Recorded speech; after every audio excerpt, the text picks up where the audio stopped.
Hey guys, I'm at the Udayagiri caves in India. These are very old cave temples, built from 3rd century to 5th century AD. That means some of them are 1,800 years old.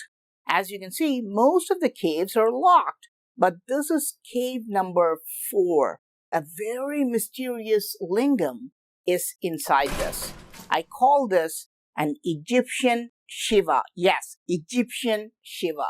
Let me show you through this locked door. There is a face in the lingam. This is called a Mukhalingam. I've shown you hundreds of lingams on my channel, but this type of lingam, a lingam with a face, is quite rare. And it's even more rare to see an ancient Mukhalingam. Look carefully. Do you understand why I call him the Egyptian Shiva? Don't you want to see it close up? But unfortunately, the door is locked and we cannot open it. So what do we do now? Thankfully, I've gotten permission to open this cave temple, and you can see the authorities opening the temple for me. So let's go inside and see what we can find. Do you see anything strange about this Shiva?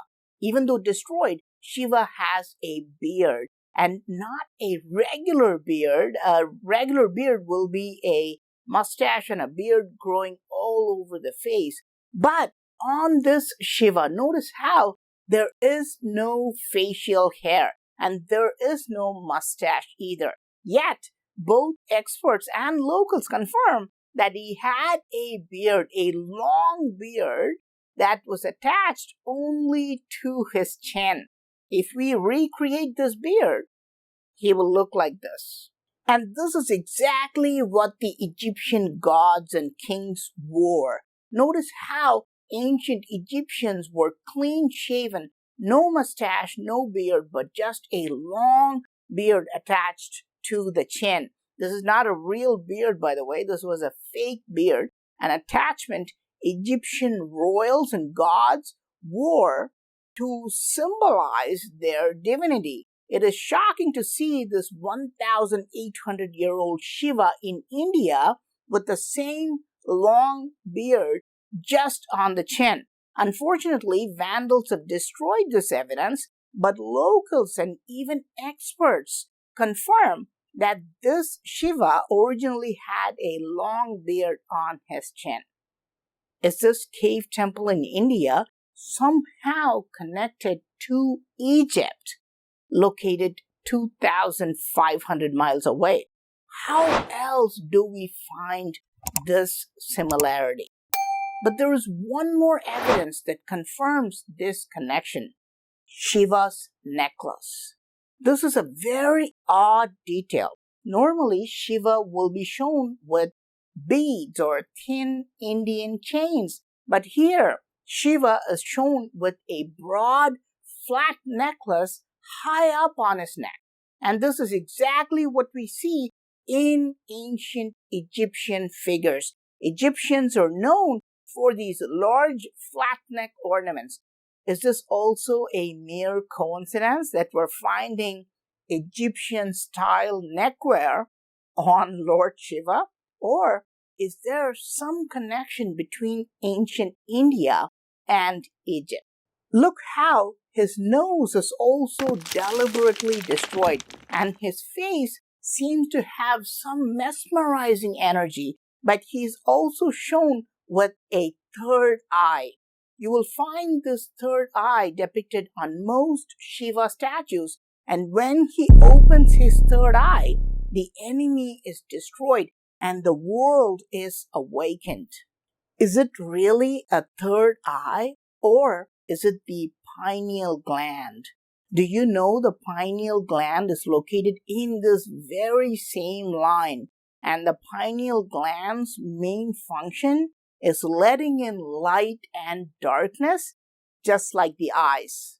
The pineal gland is a neuroendocrine organ containing light-sensitive cells. In ancient Hinduism and even Buddhism, opening the third eye could lead to spiritual enlightenment. Today, researchers noticed that the pineal gland has the highest calcification rate among all organs and tissues of the human body, meaning excessive calcium builds up on the pineal gland, very similar to the metaphor closing of the third eye. And you can decalcify your pineal gland. You can remove the excessive calcium deposits, which is the ancient way of saying opening your third eye. The opening of the third eye is also related to the 7 chakras of the body, allowing you to reach enlightenment. If you walk around the lingam, you will notice there is only one face on this lingam. The sculptor could have carved 2 or even 4 faces, but there is only one face. This type of Mukhalingam is called Eka Mukhalingam. In Sanskrit, it simply means one-faced lingam. The base, the yoni, is also hacked in an attempt to destroy it. Imagine the hard work of ancient builders in creating this lingam. Imagine how much pains would have been taken to quarry rocks, cut it and sculpt it to a lingam, and then transport it here. No, it was even harder because they did not build it outside and transport it here. It was created by removing the rest of the material out. Look at the base. The lingam is carved from the bedrock itself. And if they'd made such a lingam from outside and tried to place it here, they would fail. Why? Because the base of the lingam is actually bigger than the entrance. So this temple was built by subtracting materials, not by adding materials to it. So we are looking at a very extraordinary Shiva temple made out of one solid piece of rock here. The lingam, the ceiling, the floor, the walls, everything is actually made of one solid piece of rock. It's sad to see such hard work being destroyed by people. Look at the guardian doorkeepers outside. Both of them have no faces at all.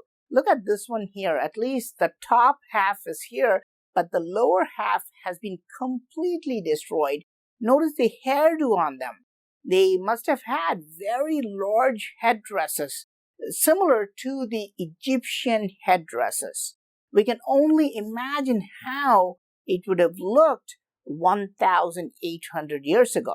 Look at this magnificent doorway here, a series of T-shaped slots around the entrance. See how many patterns are carved in front of the doorway here. All these small patterns would have been placed all over the outer walls and inner walls and the ceiling. But now, a lot of details have been destroyed by people. Now, did you notice that I did not talk about Shiva's hair at all? Yes, Shiva is seemingly shown with beautiful hair, but it's not his hair. Yes, what you see here is not Shiva's hair. There is a very big secret hidden in this, and I cannot tell you that here, but I have posted it in our members only section. This is my 3rd video this month posting in our exclusive deep dive community. But there's some very interesting secret about this Shiva's fake hair. So please do click on the join button and watch it. I hope you guys like this video. I am PraveenMohan. Thanks a lot for watching. Don't forget to subscribe. I'll talk to you soon. Bye.